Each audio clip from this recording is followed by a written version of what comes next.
the people who run your life have to mess with you. Like in the first level, this time we have 4 incidents, and this time they are power, liability, immunity, and disability. The best way to explain how they work is by looking at the military. So the captain of the ship can create duties for the crew. The captain has the power to create duties. The crew are at liability to have their duties changed. The captain can't give orders to the admiral. So the admiral has immunity, the captain has disability. Again, the incidents bond in pairs, just like DNA. Power with liability, immunity with disability.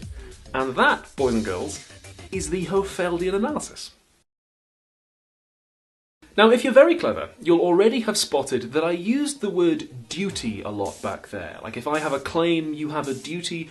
What's the nature of that duty? Is it a moral one or just a legal one? Because the question of whether rights can give you moral duties or whether rights are just a legal construction is a big debate. Well, the clever thing about the Hofeldian analysis is that whichever side of that debate you're on, you can still use it. Whether you think that the nature of duty with respect to rights is moral or just legal, you can still break down rights using Hofeld's technique. If you like, whatever the molecular structure of the 4 nucleotide bases of DNA is, it's still true that they bond together in the pairs that they do. Now, it's important to understand what the Hofeldian analysis is. It's not like a scientific theory where we could do an experiment and see whether or not it's correct. In fact, some people have argued that it's actually unfalsifiable, which in science is a dirty word.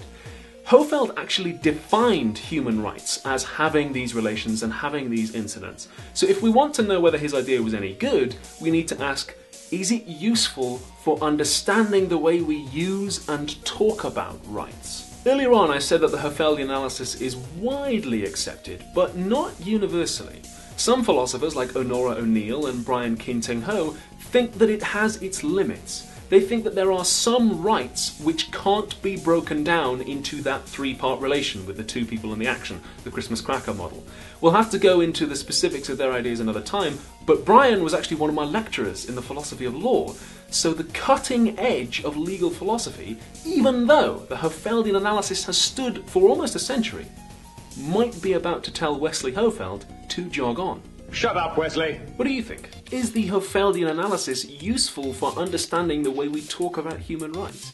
Are there any rights that you can think of that don't fit Hofeld's model? Thanks very much for watching today. Don't forget to leave me a comment and I'll go through some of the best ones next time. PhilosophyTube is paid for largely by me out of my own pocket, but also by my patrons on Patreon. So big thanks to this month's top donators: Jesse Austin, Intimidating Scones, DJ McIsaac, Lydia and Nate Thorne, Jeffrey Emiliano Haynes, Glenn Murphy and Horatio Cordero. Thank you so much all of you for your generosity. Everyone else who donated, your names are in the description.